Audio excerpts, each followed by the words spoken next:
لله رب العالمين والصلاة والسلام والتحية والإكرام على سيدنا ونبينا وشفيع ذنوبنا وطبيب نفوسنا رحمة للعالمين أبي القاسم مصطفى محمد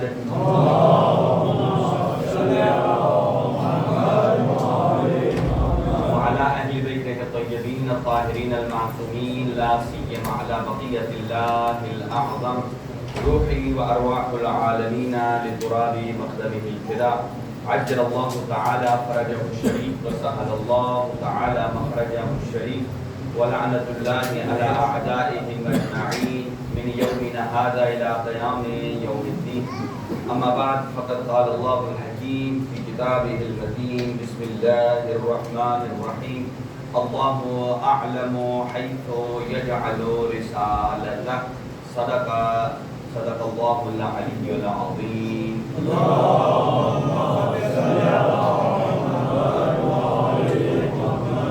چند دو یہ کلمات سے آغاز گفتگو ہے. اللہ سبحانہ و تعالیٰ تمام مریضوں کو شفا عطا فرمائے. سید اسد علی نقوی صاحب ہیں, سید مظہر عباس نقوی صاحب ہیں, سید محسن عباس نقوی ہیں. اللہ سبحانہ و تعالیٰ ان مریضوں کو شفا عطا فرمائے. اور آج تبرک کا اہتمام برادران مومنین ہزارہ کی طرف سے ہے. جتنے مومنین اور مومنات نے اس میں پارٹیسپیٹ کیا ہے اللہ ان کے مال و رزق میں برکت عطا فرمائے اور اس کو ان کی مغفرت اور بخشش کا ذریعہ قرار فرمائے. اللہ سبحانہ و تعالیٰ ان کے مرحومین کے گناہ معاف فرمائے اور موجودین کی توفیقات خیر میں اضافہ فرمائے. اور ان باقی ایام میں یا اس سے پہلے جتنے مومنین خاطر خواجات کر چکے ہیں یا کر رہے ہیں اللہ سبحانہ و تعالیٰ ان سب کو کی اس مسائل جمیلہ کو قبول فرمائے. ایک مومنہ ہے, ان کا ہارٹ کا بائی پاس ہوا ہے, اللہ ان کو شفائی کامل عاجل عطا فرمائے. اسی طرح ایک اور مومن نے درخواست دعا کی ہے, اللہ ان کو شفا عطا فرمائے. اور اس کے علاوہ ہمارے جناب ذوالفقار موسیٰ صاحب ہیں, محمد حسین شاہ صاحب, عابد کاظمی صاحب ہیں اور محترم شہباز صاحب اور کی اہلیہ ہیں. اللہ ان تمام برادر سعد حسین صاحب اور سبیر غوری صاحب ہیں, اللہ ان سب کو شفائی کلیہ عطا فرمائے. اپنی دعاؤں کی قبولیت کے لیے ایک صلوات محمد صلی اللہ علیہ وسلم. حاضرین گرامی, اگر آپ کی خدمت میں جو معروضات گزشتہ سے پیوستہ عرض کر رہا ہوں, ایک منزل اور 3 قسم کے سوال آج آپ کی خدمت میں نئے لے کر آیا ہوں اور اسی پر کچھ گفتگو ہم کریں گے. پہلا سوال یہ ہے کہ امام حسین علیہ السلام نے خود بیان فرمایا کہ میں امر بالمعروف اور نہی عن المنکر کے لیے نکلا ہوں مدینہ سے. کوشچن یہ ہے, آیا امام حسین علیہ السلام نے اس ٹارگٹ کو اچیو کر لیا تھا یا نہیں کیا تھا؟ 2 بات. اور دوسری بات یہ ہے کہ نارملی ایک فلسفے کا قانون ہے, ایک ہوتا ہے عمل اور ایک ہوتا ہے رد عمل. یعنی ایک آدمی کوئی کام کرتا ہے تو اس کا ریئیکشن آتا ہے. دیکھیے, آپ نے کرکٹ میں دیکھا ہوگا کہ جب کسی بالر سے کوئی بیٹسمین آؤٹ نہ ہو رہا ہوگا تو وہ عجیب سی حرکت کرے گا, گیند اٹھا کے اس کو مارنے والی کرے گا. اس کے سامنے کھڑا ہے, یہ کیا کرنا چاہتا ہے؟ یہ بتانا چاہتا ہے کہ میرے اس کو انتظار ہے کہ میں یہ کروں گا تو اس سے بیٹسمین ذرا ایگریسو ہو. جب ایگریسو ہو کر کھیلے گا تو اس میں غلطیوں کے چانس زیادہ ہوں گے. جب غلطیوں کے چانس زیادہ ہوں گے تو وہ جلدی آؤٹ ہو جائے گا, اور یہی اس کا مقصد تھا. یہاں کوشچن یہ ہے, آیا یزید کا امام حسین علیہ السلام سے بیعت کو طلب کرنا کیا ابتدائی عمل یزید کی طرف سے تھا جس کا رد عمل پھر بعد میں امام حسین علیہ السلام نے دیا, یا اس کے برعکس؟ بات تھوڑی مشکل ہو گئی ہے, انشاءاللہ آسان کریں گے. بہرحال حضور سرور کائنات نے اپنی زندگی میں, چونکہ اس واقعہ کربلا میں بہت سارے صحابہ موجود تھے اور وہ جانتے تھے کہ نبی مکرم صلی اللہ علیہ وآلہ وسلم نے امام حسین علیہ السلام کی عظمت میں بہت کچھ بیان کیا ہے، حتیٰ کہ اگر وہ امام برحق نہ مانے تو پنجتن پاک کی شخصیت کو ضرور مانتے ہیں۔ اور یہاں تک کہ نبی پاک صلی اللہ علیہ وآلہ وسلم مسجد نبوی میں خطبہ ارشاد فرما رہے تھے، اور مسجد نبوی کے ساتھ ہی جو گھر ہے امیر المومنین کا، وہاں سے امام حسین علیہ السلام تشریف لاتے ہیں، اور راستے میں پیر الجھتا ہے اور آپ گرتے ہیں، اور نبی مکرم اپنے خطبے کو وائڈ اپ کرتے ہیں اور ممبر سے نیچے اترتے ہیں، اتر کر امام حسین علیہ السلام کو اٹھاتے ہیں، اور اٹھا کر اپنی گود میں لے جا کر پھر دوبارہ ممبر شریف پر تشریف لے جاتے ہیں، اور امام حسین گود میں ہیں اور نبی پاک اپنا خطبہ بیان فرما رہے ہیں۔ یعنی یہ حدیث کی ضرورت نہیں ہے، یہ وہ تمام ماجرا ہے کہ جو صحابہ کرام دیکھ رہے ہیں۔ اور یہ بھی آپ کو معلوم ہے کہ الامام امام ولو کان صبیا، امام ہوتا ہے چاہے ایک دن کا بچہ ہی کیوں نہ ہو۔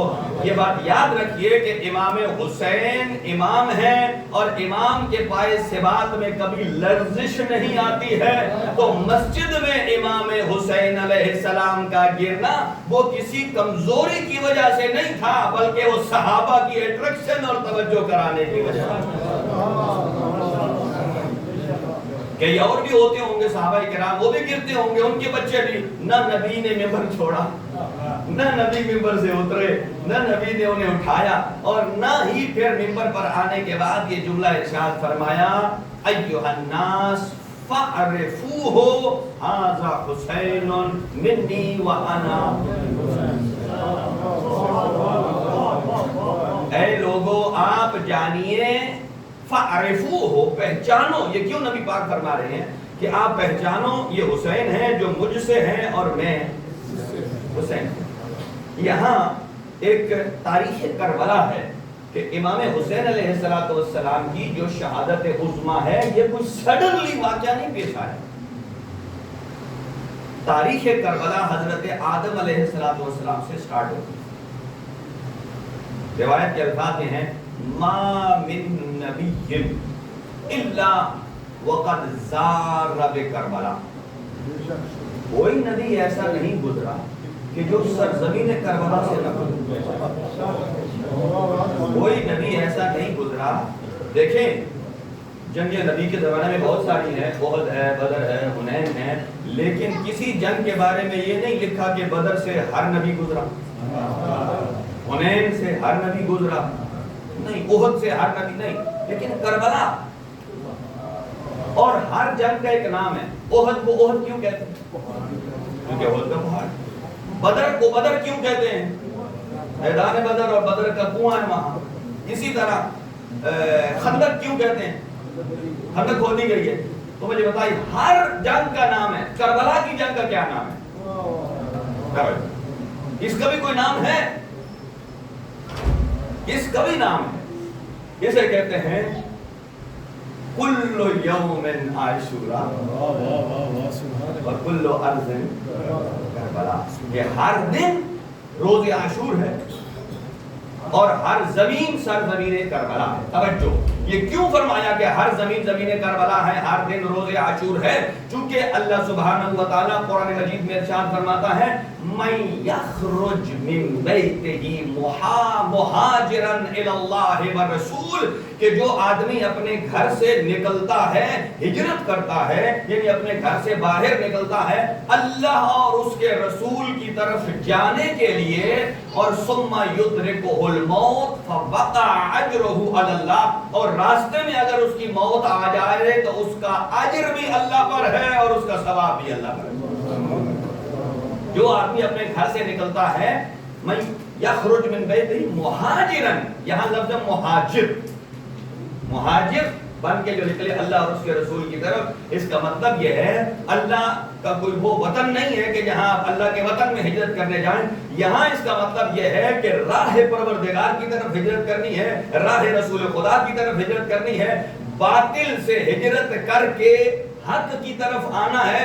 بعض اوقات اس کے لیے ہزاروں میل کا سفر طے کرنا پڑتا ہے، بعض اوقات بستر پر ایک نیت کے ساتھ کروٹ چینج کر لیں تو یہی ہجرت الپروردگار ہو جاتی ہے۔ ہجرت الی اللہ ہو جاتی ہے۔ حضرت حر نے کیا کیا تھا؟ حضرت حر نے کیا کیا تھا؟ صرف اپنی سوچ کو بدل دیا، یعنی اپنے سوچ سے اگر فکر یزیدی کو نکال کر ہم فکر حسین کی طرف جاتے ہیں تو یہی من یخرج من بیتہ مہاجرا الی اللہ، یعنی ان 10 دن آنے کا مقصد ہمارا پورا ہو جاتا ہے کہ ہم باطل سے نکل کر حق کی طرف آتے ہیں۔ اور حضرت آدم علیہ السلام سے اس تہذیب کا آغاز ہوا ہے، اور حضور سرور کائنات صلی اللہ علیہ وآلہ وسلم تک ایک جملہ سن لیجئے، پھر میں آگے بڑھتا ہوں چونکہ زیادہ وقت بھی نہیں ہے، کہ کربلا مشیت پروردگار کا نام ہے۔ کربلا مشیت پروردگار کا نام ہے، اور مشیت پروردگار کبھی حکمت سے خالی نہیں ہوتی۔ مشیت پروردگار کبھی حکمت سے خالی، اور حکمت اور دانائی کبھی بھی عقل سے خالی نہیں۔ یاد رکھیں، کربلا مشیت پروردگار ہے، اور مشیت کبھی حکمت سے خالی نہیں ہوتی، اور حکمت کبھی عقل و دانائی سے خالی نہیں ہوتی۔ اس کا مطلب یہ ہے کہ کربلا میں سید الشہداء کا ایک ایک قدم یہ مشیت پروردگار کے عین مطابق، اور جو مشیت پروردگار ہے یقیناً وہ حکمت کے مطابق چلتی ہے، اور حکمت یقیناً عقل اور وجدان سے خالی نہیں۔ اس کا مطلب یہ ہے کہ جو صاحبان عقل ہیں وہ سمجھتے ہیں کہ مقصد کربلا کیا ہے، مقصد کربلا کیا ہے، یعنی اس کے پیچھے۔ اب سنیے گا، یہاں سے باقی ڈیٹیل بات درس کروں گا۔ یہ تو کوئی کہہ سکتا ہے کہ جو کربلا میں سامنے تھے نبی پاک کا فرمان شاید ان تک نہ پہنچا۔ اب سنیے، امام حسین علیہ السلام نے روز عاشور فوج اشقیاء کو خود اپنا کیا تعارف کرا ہے۔ فوج اشقیاء ہیں، ان کو امام ارشاد فرماتے ہیں، اسے کہا جاتا ہے مناشدہ۔ مناشدہ کہا جاتا ہے کہ کسی کو قسم دے کر بات باور کرانا۔ آپ کسی کو ایک بات بتاتے ہیں، نارملی وہ اسے نہیں لیتا، لیکن آپ اسے کہتے ہیں کہ میں تجھے اللہ کی قسم دے کر کہتا ہوں مجھے بتا کہ تم نے یہ کام کیا یا نہیں، یا تجھے علم ہے یا نہیں، اس سے اس میں وزن بڑھ جاتا ہے۔ اس کو مناشدہ کہا جاتا ہے۔ امام حسین علیہ السلام بیان فرماتے ہیں ان فوج اشقیاء کو سامنے کہ انشدکم اللہ، توجہ رکھیے، انشدکم اللہ، میں تمہیں اللہ کی قسم دے کر تم سے وعدہ لیتا ہوں، مجھے بتاؤ حل تعرفونی، کیا تم مجھے جانتے ہو؟ امام حسین بیان فرماتے ہیں میں تمہیں اللہ کی قسم دے کر کہتا ہوں، مجھے بتاؤ کیا تم مجھے جانتے ہو؟ اور وہ قالو، وہ سارے کے سارے مل کر کہتے ہیں اللہم نعم، جی ہاں ہم جانتے ہیں، انت ابن رسول اللہ و صبت، آپ نبی پاک کے بیٹے بھی ہیں اور صبت پیغمبر بھی۔ یعنی یہ ان کا جواب دینا اور اقرار لینا اور پھر کربلا میں امام حسین کے مقابل میں آنا، یہ ان کو کنفرم جہنمی بنا رہا، یعنی امام حسین علیہ السلام ان سے وعدہ لے رہے۔ توجہ، دوسرا جملہ انشدکم اللہ، میں تمہیں اللہ کی قسم دیتا ہوں، اتعلمون امی بنت رسول اللہ، کیا تم جانتے ہو کہ میری ماں فاطمہ الزہرا ہیں، نبی مکرم کی بیٹی ہیں؟ قالوا اللہم نعم، سب نے کہا جی ہاں۔ پھر فرمایا انشدکم اللہ هل تعلمون ان ابی علی ابن ابی طالب، جانتے ہو کہ میرا بابا علی ابن ابی طالب ہے؟ اللہم نعم، سب نے کہا جی ہاں۔ پھر کہا انشدکم اللہ ان جدتی خدیجۃ الکبریٰ، کیا تم گواہی دیتے ہو کہ خدیجۃ الکبریٰ سلام اللہ علیہا وہ میری جدہ ہیں؟ قالوا نعم، سب نے کہا جی ہاں۔ پھر فرمایا کیا تم گواہی دیتے ہو کہ سید الشہداء حضرت حمزہ ام ابی وہ میرے بابا کے چچا ہیں؟ اللہم نعم، سب نے کہا جی ہاں۔ پھر فرمایا کیا تم گواہی دیتے ہو کہ ان جعفر الطیار فی الجنہ ہوا امی، کیا جنت میں جعفر طیار دو پروں سے جو اڑتے ہیں وہ کون ہیں؟ وہ میرے چچا ہیں؟ جی ہاں بالکل ہیں۔ اب سنیے گا، امام حسین علیہ السلام نے فرمایا انشدکم اللہ، میں تمہیں گواہی دیتا ہوں، مجھے بتاؤ کہ ھذہ امامۃ امامۃ رسول اللہ وانا متقلدھا، میرے سر پہ جو یہ امامہ ہے یہ امامہ رسول ہے، میں تو صرف اس امام رسول کو حمایت کرنے والا۔ اللہم نعم، سب نے کہا جی ہاں۔ پھر آپ نے ارشاد فرمایا انشدکم اللہ ھذہ سیف سیف رسول اللہ وانا متقالدہ، یہ میرے ہاتھ میں جو سیف ہے، ذوالفقار یا تلوار، یہ میرے جد رسول کی ہے، میں تو اٹھانے والا ہوں۔ اور پھر فرمایا یہ جو ناقہ ہے جس پر میں سوار ہوں، یہ میرے جد رسول خدا کا ناقہ ہے، کیا تم مانتے ہو؟ جی ہاں بالکل مانتے ہیں۔ توجہ، پھر امام نے ارشاد فرمایا کیا تم جانتے ہو کہ ان ابی اولہم اسلاما، میرا بابا سب سے پہلا مسلمان ہے، اعلمہم علما، تمام بعد پیغمبر سب سے زیادہ عالم میرا بابا علی ہے، وافضلہم حلما، اور تقوی اور پرہیزگاری میں بھی میرا بابا سب سے بلند ہے، وولی کل مؤمن و مؤمنۃ، کیا تم گواہی دیتے ہو کہ میرا باپ ہی ہے جو ہر مومن کا اور مومنہ کا ولی؟ قالوا اللہم نعم، ہم نے کہا جی ہاں۔ پھر امام نے جو جملہ ارشاد فرمایا جب یہ ساری باتیں مانتے بھی ہو کہ میں زہرا کا بیٹا ہوں، میرا بابا علی ہے، حضرت حمزہ سید الشہداء میرے بابا کے چچا ہیں، حضرت جعفر طیار میرے چچا ہیں، میری دادی خدیجہ الکبریٰ ہیں، میرا امامہ رسول خدا کا ہے، میری سیف رسول خدا کی ہے، میرا گھوڑا رسول خدا کا ہے، اور میرے بابا اتنے افضلیت کے مالک ہیں، بما تستحلون دمی، پھر فرماتے ہیں پھر میرے خون کو جائز قرار کیوں دے رہے ہو، پھر میرے ساتھ مقابلے میں کیوں آئے ہو؟ تو سب نے بیک زباں ہو کر کہا بغضاً لأبیک، کہ ہمارا سارے کا سارا بغض آپ کے بابا علی بن ابی طالب کی وجہ سے ہے۔ اب اگر یہ روز عاشور کی بات ہے، اب مجھے بتائیے کہ کربلا کہاں سے شروع ہوئی ہے؟ کیا 61 ہجری کا واقعہ ہے کربلا؟ نہیں، یہ امیر المؤمنین کی ذات سے بغض نے جنم لیا ہے ابتدائے کربلا۔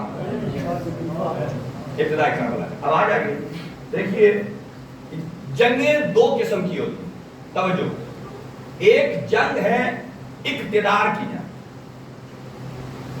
پاور، اور ایک جنگ ہے اقدار کی جنگ، توجہ، اقتدار اور ہے اور اقدار اور ہے۔ اقتدار یعنی پاور میں آنا، اور اقدار ہے ویلیوز، جس کو دوسرے الفاظ میں آپ یوں کہہ سکتے ہیں، قرآن مجید نے فرمایا حضور سرور کائنات کے بارے میں انک لعلی خلق عظیم، کہ بے شک آپ خلق عظیم کے مالک ہیں۔ خلق میں اور خلق میں فرق ہے، خلق پیدا کرنا، خلق انسان کے اخلاقیات، جسے قدر کہا جاتا ہے، قدریں کہا جاتا ہے۔ تو دو جنگیں ہیں، ایک ہے اقتدار کی جنگ، ایک ہے اقدار کی جنگ۔ اب آ جائیے کربلا کی جنگ کیسی ہے؟ اقتدار کی جنگ کے اصول و ضوابط بھی الگ ہوتے ہیں، اور اقدار کی جنگ کے بھی رول ریگولیشن الگ ہیں۔ اقتدار کی جنگ کا نتیجہ بھی اور ہے، اقدار کی جنگ کا نتیجہ بھی اور ہے، اور اقتدار کی جنگ لڑنے کے لیے اسلحہ بھی مختلف ہے، اور اقدار کی جنگ کا اسلحہ بھی مختلف ہے۔ اب سنیے گا، جہاں اقتدار کی جنگ ہوتی ہے وہاں یہ ہوتا ہے کہ ایک آدمی جو پاور میں آنا چاہتا ہے، وہ چاہتا ہے کہ جو دوسرا پاور پہ اسے ہٹا دیا جائے اور میں اس کی جگہ آ جاؤں۔ اس کے لیے وہ کیا کرتا ہے؟ اس کے لیے وہ جنگ کرتا ہے۔ کیسے جنگ کرتا ہے؟ اسلحے سے جنگ کرے، سپاہیوں کی تعداد اس کے پاس زیادہ ہے، آج کل جدید ٹیکنالوجی، میدان اس کے پاس ہے، یعنی جو کچھ ہے وہ اس سے کرے گا کیا، اور نتیجہ کیا نکلے گا؟ کون جیتے گا؟ جس نے زیادہ مار لیے، جس نے زیادہ علاقے پر قبضہ کر لیا، وہ کیا ہو جائے گا؟ جنگ جیت جائے گا۔ یہ کون سی جنگ ہے؟ اقتدار کی جنگ۔ اب دیکھیے دوسری جنگ ہے جسے کہا جاتا ہے اقدار کی جنگ۔ اقدار کی جنگ میدانوں میں نہیں لڑی جاتی، اقدار کی جنگ اسلحے سے نہیں لڑی جاتی، اقدار کی جنگ فوجیوں سے نہیں لڑی جاتی، بعض اوقات اقدار کی جنگ 6 مہینے کے بچے سے بھی لڑی جاتی ہے، بعض اوقات اقدار کی جنگ 13 سال کے بچے سے بھی لڑی جاتی ہے، اور بعض اوقات اقدار کی جنگ میں دیکھیں باقی جنگوں میں خواتین کو ایکسیپشن حاصل ہے، لیکن اقدار کی جنگ میں علی کی بیٹیاں بھی شامل ہوتی ہیں، حضرت علی اصغر کی والدہ بھی شامل ہوتی ہے، فرق یہ ہے کہ جہاں اقتدار کی جنگ ہوتی ہے وہاں کوئی مر جائے یا جتنے مار دے تو وہ جیتا ہوا شمار ہوتا ہے، لیکن اقدار کی جنگ میں ممکن ہے مرنے والا جیت جائے اور بچنے والا ہار جائے۔ توجہ رکھیے، اقدار کی جنگ میں بچنے والا ہار جائے اور مرنے والا جیت جائے۔ اسی لیے شاعر نے کہا ہے کہ دین خالق کو دیا مر کے سہارا کس نے، دین خالق کو دیا مر کے سہارا کس نے، دے کے سر کیا ظلمت کا کنارہ، دے کے سر کیا ظلمت کا کنارہ کس نے، موت تو مارتی ہے، موت کو مارا کس نے، موت تو مارتی ہے، موت کو مارا کس نے، موت رہ گئی فنا تک، یہ بقا تک پہنچا، موت کو مار کے شبیر خدا تک،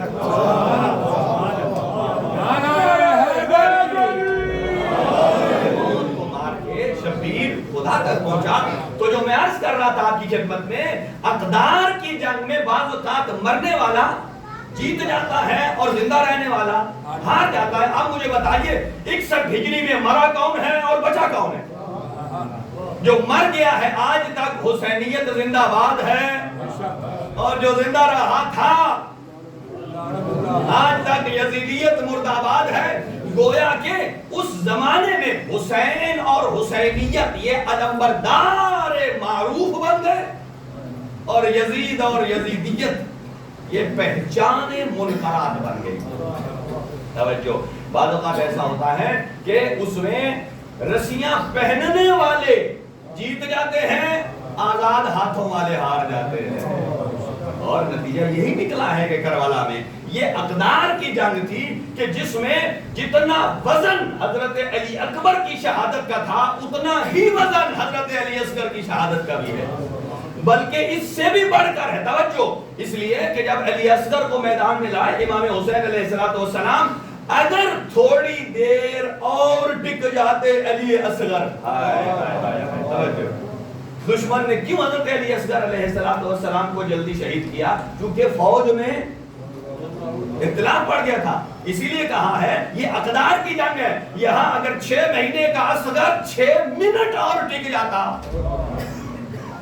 تو دشمن ہار چکے تھے۔ یعنی کہ کربلا معلی میں ظاہراً امام حسین علیہ السلام جو تشریف فرما ہیں اپنے اہل و عیال کے ساتھ، یہ اقتدار کی جنگ نہیں تھی۔ جب اقتدار کی جنگ ہو تو پھر اہل و عیال کے ساتھ جایا نہیں جاتا ہے، جہاں اہل و عیال کے ساتھ جاتے ہیں یہ اقتدار کی نہیں ہے بلکہ اقدار کی جنگ ہے۔ تو آج تک جتنی ویلیوز دنیا میں ایگزسٹ کرتی ہیں یہ مرہون منت ہے شہادت حسین ابن علی۔ اچھا، اب دوسری بات کہ کہتے ہیں کہ امام حسین علیہ السلام سے یزید نے بیعت کا مطالبہ کیا، اور رد عمل کے طور پر امام حسین علیہ السلام نے انکار کیا، اور جس کا نتیجہ واقع کربلا ہوا۔ لوگ ایسے کہتے ہیں کہ مطالبہ یزید کا تھا پہلا، یعنی عمل، اور رد عمل کس کا تھا؟ امام حسین۔ آج ہم اس کو الٹ کریں، اس نے کیا سمجھا کہ زہرا کا لال عمل یزید کے تابع ہے؟ یاد رکھیے گا، یعنی اپنے ذہنوں میں پہلے امامت کا کانسیپٹ واضح کیجئے۔ یہ جو 8ویں امام بھی ولی عہد بنے ہیں، امام کو کسی کی ولی عہدی کی ضرورت نہیں ہے، یہ تو پیشکش تھی مامون کی طرف سے، وگرنہ اللہ نے جو عہدہ امام کو دیا ہے وہ تمام عہدوں سے بلند ہے۔ امام کو کسی کے عہدے کی ضرورت نہیں ہے۔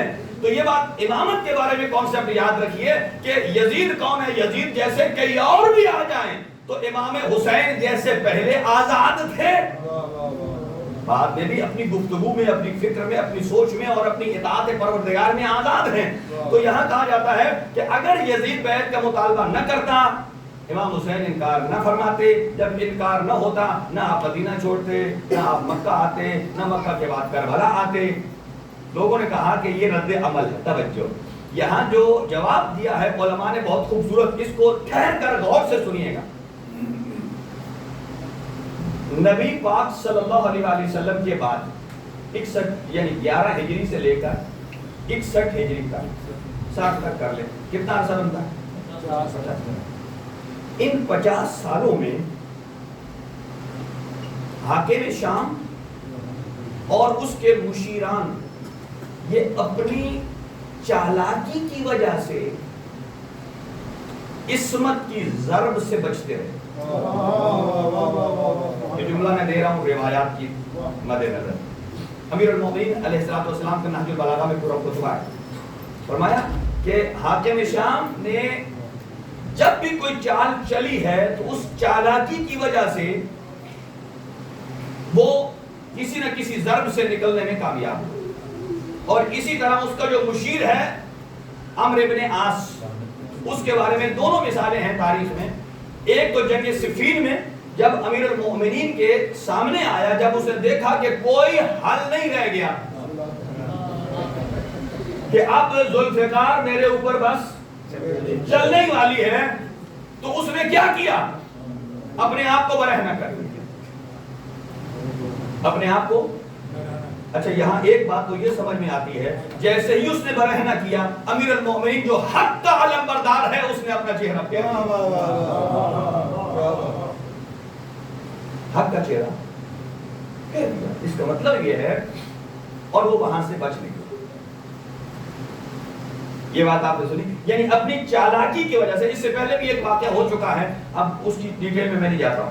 تو اس چالاکی کی وجہ سے یہاں نکلا. توجہ رکھیے گا، امام حسن مجتبی علیہ السلام سے سلو کی. ایک اور سلوات پڑھ لیجیے.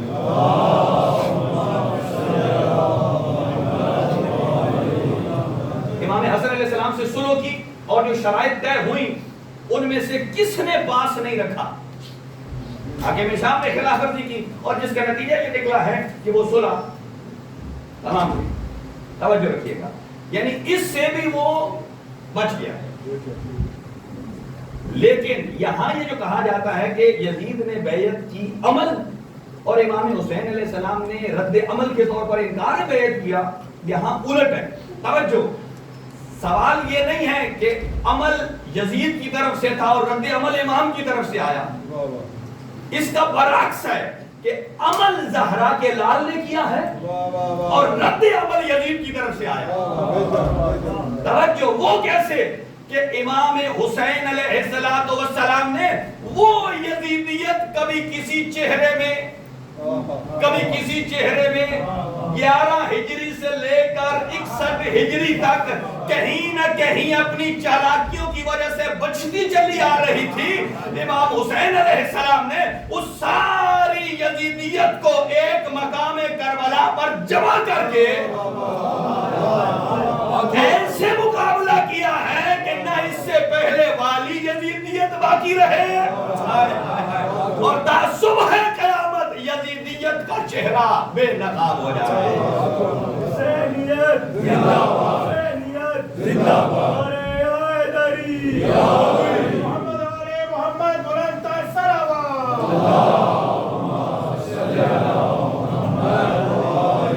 تو میری بات واضح ہو گئی ہے کہ یہ عمل یزید کا اور رد عمل امام حسین علیہ السلام کا نہیں تھا، بلکہ یہ عمل امام حسین علیہ السلام کا ہے.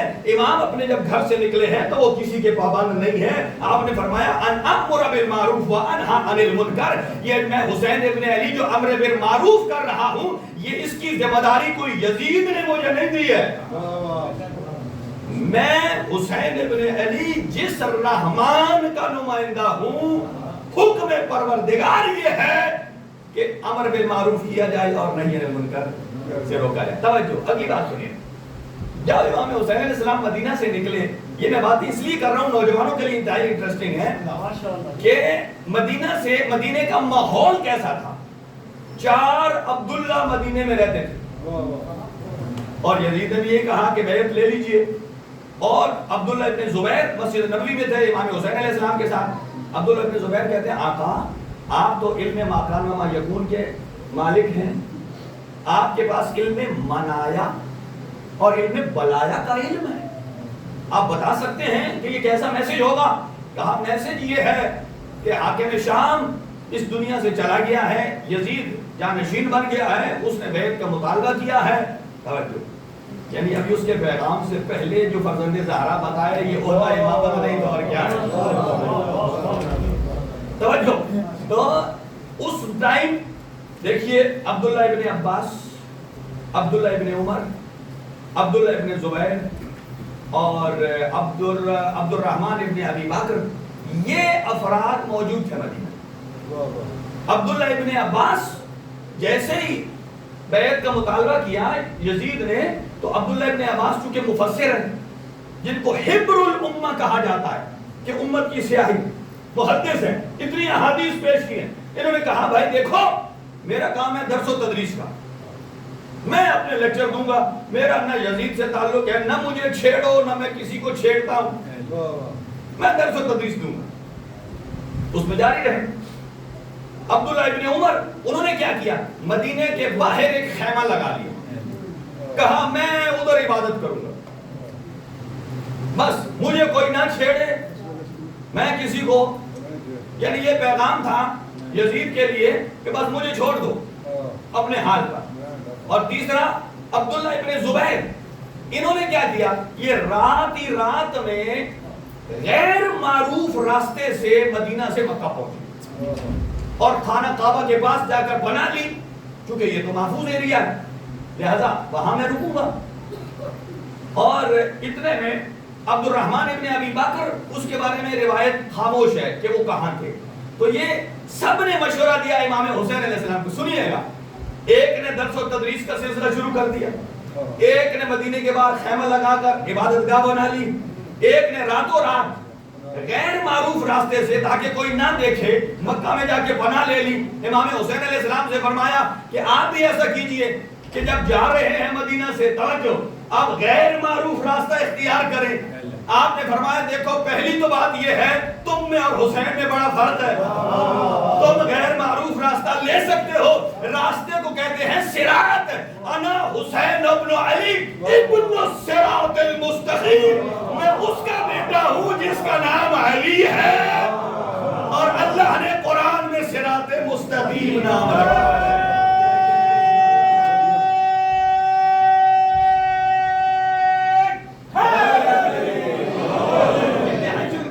بات مشکل ہے، پہنچ رہی ہے. کہا کہ نہیں میں غیر معروف راستہ اختیار نہیں کروں گا. حسین ابن علی چاہتے ہیں کہ مدینہ سے جائیں اور دنیا دیکھے کہ حسین کہاں جا رہا ہے. یہ دلیری ہے، دنیا دیکھے. اور پھر فرمایا نہ میں مدینے کے باہر خیمہ لگاتا ہوں عبادت کے لیے، حالانکہ انہیں پتا ہے کہ عبادت کرانے والے کون ہیں اور عبادت کرنے والے کون ہیں. اور کہا میں مکہ میں جا کر بھی پناہ نہیں لیتا، اس لیے کہ مجھے اپنی ذات سے بڑھ کر اللہ کے گھر کا حرمت اور پاس ہے. اب امام حسین، اب کسی نے مشورہ دیا کہ آپ ایسا کیجئے کہ آپ ایک سٹیٹمنٹ جاری کر دیں کہ یزید کو کہ بھائی میں کسی کو نہیں چھیڑتا. یاد ہے نا سٹیٹمنٹ کچھ عرصہ پہلے کہ میرا کسی سے کوئی تعلق نہیں، آپ یہ دے دیں یا یمن چلے جائیں. اس میں یہ ہے کہ یزید کی طرف سے آپ کو کچھ نہیں کہا جائے گا. امام حسین علیہ السلام نے کھل کے وہاں بیان فرمایا. یہاں یہ جو جملہ ہے آپ نے فرمایا دیکھو نہ میں خیمہ لگاتا ہوں نہ میں چھپ کے جاتا ہوں، نہ یہ حسین ابن علی جھوٹی سٹیٹمنٹ دیتا ہے اور نہ حسین ابن علی یمن کی طرف جاتا ہے. میں اس فرمان پر عمل کروں گا جو میرے جد رسول خدا نے بیان فرمایا ہے، اور وہ وما ینطق عن الہویٰ کا مصداق ہے. جب میرے جد نے کہا ہے اے حسین تیری شہادت کربلا میں ہوگی، جب میرے جد نے کہا ہے کربلا میں ہوگی، اب حسین بابا کے دوہل کیوں نہ کربلا جائے. اور پھر فرمایا کہ میں چونکہ اللہ کا عہد امامت رکھتا ہوں، اور عہد امامت جو رکھتا ہے وہ خاموش تماشائی نہیں بن سکتا. جو خاموش تماشائی بنتے ہیں وہ امتی تو ہو سکتے ہیں، لیکن امام وقت کا کام یہ ہے کہ جہاں غلط ہو رہا ہے وہاں نشاندہی کرے. اللہ نے میرے اوپر ذمہ داری ڈالی ہے کہ میں دین کی حفاظت کروں، اور اس حفاظت کا بیڑا میں حسین ابن علی نے اٹھایا. اب جلدی سے سنیے گا، 3 چیزیں عرض کر رہا ہوں، 5 بلکہ جو تمام امتوں میں مشترک ہے. اب کیوں کہا جاتا ہے السلام علیکم یا وارث آدم صفوت اللہ؟ توجہ رکھیے گا، اگر آپ کافی دیر سے بیٹھے ہیں تو یہ 5 منٹ مجھے دے بس. امام حسین حضرت آدم کے وارث، حضرت نوح کی صفوت، نجیت کے وارث، حضرت ابراہیم کے وارث. آپ کبھی آپ نے سوچا ہے کہ یہ امام حسین ہی وارث کیوں؟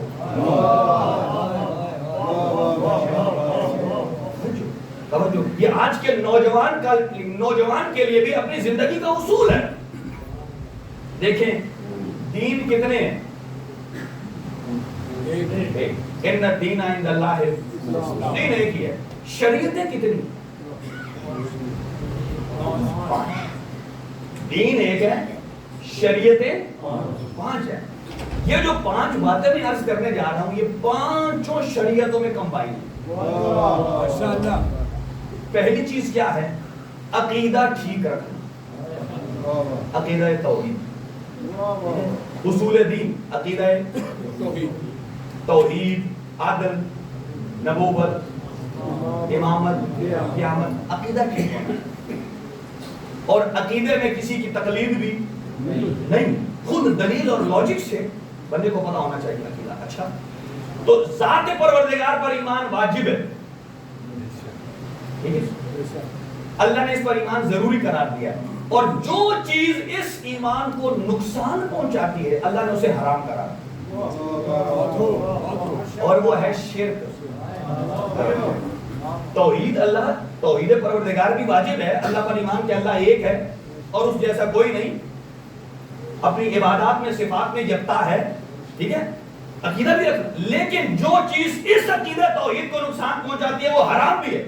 اللہ نے قرآن میں فرمایا ان الشرک لظلم، شرک بہت بڑا ظلم ہے جو ناقابل معافی ہے. اس کا مطلب یہ ہے ایک ایک چیز اللہ نے لازمی قرار دیا اور جو اس کو نقصان پہنچانے والی ہے اس کو حرام بھی قرار دیا ہے تاکہ یہ عقیدہ سیف رہے. دوسری چیز کیا ہے؟ عقل. پہلا عقیدہ، دوسرا ہے عقل. عقل کے اچھے استعمال کے لیے قرآن مجید نے ارشاد فرمایا افلا یتدبرون القرآن، قرآن میں کیوں نہیں سوچتے ہو؟ اس کا مطلب ہے کہ جتنا زیادہ سوچیں گے عقل بڑھے، اچھا فنکشن کرے. تو گویا عقل کو بہترین استعمال کرنے کے لیے اللہ نے کیا فرمایا؟ اچھی مشق کریں، قرآن پڑھیں، باقی تمام. یہاں تک کہ اگر کوئی بھولنے کی بیماری میں ہے تو زندگی کی آخری عمر میں بھی ایک نئی زبان سیکھے تو عقل بڑھے گی. اور پھر اس عقل کے جہاں استعمال کے پوزیٹو اللہ نے فوائد بیان کیے ہیں اور پھر یہ فرمایا چونکہ عقل ایسی ہے کہ انسان کے سارے اعمال کا دار و مدار عقل پر ہے. اگر تھوڑی دیر کے لیے عقل ضائع ہو جائے کون پوچھے؟ اسی لیے اس عقل کو ہر وہ چیز جو نقصان دینے والی ہے بھلے ٹیمپریری کیوں نہ ہو اللہ نے حرام کرا. جیسا کہ شراب، نشہ، کوئی بھی نشہ کرتے ہیں بھلے لانگ ٹرم ہو شارٹ ٹرم ہو، چونکہ یہ اٹیک کرتا ہے عقل پر اللہ نے فرمایا یہ کیا ہے؟ حرام. عقیدہ توحید واجب، جو نقصان پہنچائے شرک وہ حرام. عقل کو استعمال کرنا صحیح ہے جس کی بنا پر انسان عاقل ہے. اسی لیے روایات میں ہے کہ جب انسان پر شیطان کا غلبہ ہوتا ہے، گناہ کرتا ہے تو تب اس کی عقل ختم ہو جاتی ہے اور جب وہ سینس بحال ہوتے ہیں تب ندامت اور توبہ کرنے کا موقع ملتا ہے. ہر وہ چیز جو عقل کو نقصان دے حرام. توجہ، عقیدہ، عقل، جان. تیسری چیز ہے جان، یعنی جان کی اللہ نے حفاظت اتنی دی ہے ہر وہ خوراک اور غذا کہ جو اس کے لیے خطرے کا باعث بنتی ہے اسے کھانا حرام. ماشاءاللہ ماشاءاللہ. توجہ فرمائی آپ نے. بھلے باسی روٹی ہو جائے، ڈیٹ اوور والا کوئی پروڈکٹ آپ لے لیں، آپ کہیں چونکہ میں نے پیسہ لگایا ہے تو کھاؤں گا، تو جو اس بدن کو نقصان دیتی ہے اللہ نے اسے حرام قرار دیا. توجہ. اور پھر اگلی بات یہ ہے کہ عبادت بھی وہ عبادت ہے جس سے بدن کو نقصان نہ ہو. عبادت بھی اللہ نے ایسی رکھی ہے. ایک آدمی نماز پڑھ رہا ہے، سامنے کوئی ڈینجرس چیز آ گئی ہے، بندہ کہے نہیں جی نہیں میں اللہ کی نماز پڑھ رہا ہوں، میں تو بڑا دلیر آدمی ہوں. کہا نہیں، ایسی عبادت نہیں ہے جو اپنے آپ کو اذیت میں ڈالنے کی ہو۔ اس کا مطلب یہ ہے جان کی حفاظت ضروری ہے، ہر وہ چیز جو جان کو خطرہ دیتی ہے وہ حرام ہے، اسی لیے خودکشی حرام ہے۔ کیوں؟ اس لیے کہ یہ ہماری امان نہیں ہے، ہم اس کے مالک نہیں ہیں، اللہ کی ملکیت ہے۔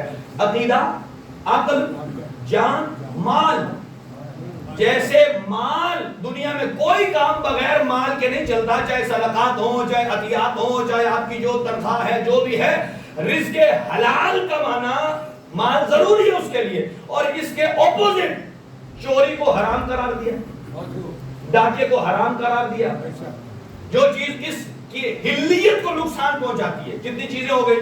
4، عقل، جان، مال، آخری چیز ہے آبرو، عزت۔ وہ یہ ہے، یہاں شاید اس معاشرے میں کوئی نہ سمجھے آبرو کیا ہوتی ہے، لیکن اسلام نے اس کے بھی قواعد اور ضوابط رکھے ہیں کہ اگر کوئی کسی کی آبرو ریزی کرے تو یہ، سمجھ رہے ہیں نا، تو یہ اب سنیے کتنے اصول بیان کیے؟ 5۔ توحید بولیے، عقل، جان، مال، آبرو، ان ساری شریعتوں کا مکسچر یہ ہے۔ ہر شریعت میں توحید امپورٹنٹ ہے، ہر شریعت میں عقل کی حفاظت ہے، ہر شریعت میں جان محترم ہے، ہر شریعت میں مال کی حفاظت ضروری ہے، ہر شریعت میں آبرو کی حفاظت ضروری ہے۔ اب اندازہ لگائیے کہ اللہ نے کبھی کسی غیر اہم چیز کو اہم نہیں بنایا اور کسی اہم چیز کو ڈی ویلیو نہیں کیا ہے۔ اگر اللہ سبحانہ و تعالیٰ نے اہمیت دی ہے، اس کا مطلب یہ ہے کہ انتہائی اہم ہے، اور حضور سرور کائنات کی جو شریعت ہے وہ سب سے آخری شریعت ہے۔ اس کا مطلب یہ ہے جس نے شریعت مصطفیٰ کو پامال کیا، ساری شریعتوں کو پامال کیا۔ جس نے شریعت محمدیہ پر عمل کیا، ساری شریعتوں پر عمل کیا۔ اب مجھے بتائیے یہ لا الہ الا اللہ کا وارث حسین ابن علی کو کیوں کہا جاتا ہے؟ ساری شریعتوں کا وارث حسین ہی کو کیوں کہا جاتا ہے؟ اس لیے یزید ان 5 چیزوں کا دشمن تھا۔ یزید عقیدہ توحید کا دشمن ہے۔ اس نے کہا لا ملک جاء ولا وحی نزل، نہ اللہ کی طرف سے کوئی فرشتہ آتا ہے، نہ کوئی وحی آتی ہے، نہ کوئی قرآن آتا ہے۔ یہ توحید کا منکر ہے، اور نشہ اتنا پیتا تھا کہ عقل سے پیدل ہو گیا، اور جان ایسوں کو لی ہے کہ جن کے بغیر دنیا میں اللہ نے بہترین وجود ہی عطا نہیں کیا ہے، اور مال اہل بیت کا لوٹا ہے، اور آبرو اہل حرم کی لی ہے۔ اس کا مطلب یہ ہے ان تمام کی تمام، دیکھیں جو ایک شریعت کے حکم کو پامال کرے وہ چھوٹا مجرم ہے، جو 2 شریعتوں کے حکم کو پامال کرے اس سے بڑا ہے، اور جو 5 شریعتوں کے احکام کو پامال کرے کتنا بڑا مجرم ہے۔ لہذا حضور کی شریعت گزشتہ ساری شریعتوں کا خلاصہ۔ ایسے میں چاہیے ایک فرد کھڑا ہو جائے، اہل و عیال کے ساتھ میدان میں نکل آئے، اپنی جان کی بازی لگا کر عقیدہ توحید کو بھی بچائے، عقل کو بھی بچائے، جان کو بھی، مال کو بھی، آبرو کو بھی۔ اس کا مطلب یہ ہے کہ ہم امام حسین کو کیوں کہتے ہیں السلام علیکہ یا وارث آدم صفوت اللہ؟ جس آدم نے توحید بچائی ہے اس کا وارث حسین ہے۔ اگر حسین نہ نکلتے آدم کی صفوت خطرے میں تھی، اگر حسین نہ نکلتے حضرت ابراہیم کی خلت خطرے میں ہے، اگر حضرت حسین نہ نکلتے حضرت موسیٰ کی کلیم اللہ ہونا خطرے میں ہے۔ یہاں تک کہ شاعر نے کہا ہے حقا کے بنا لا الہ است حسین، اگر حسین نہ نکلتے تو کلمہ توحید بھی نہ رہتا۔ نعرہ تکبیر، نعرہ رسالت، نعرہ حیدری۔ انتہائی شکر گزار ہوں آپ کا، آپ نے ان نکات کو سمان فرمایا۔ اور آج ہم تذکرہ کرنے والے ہیں حضرت حر کا۔ دیکھیں لوگ اکثر سفر کرتے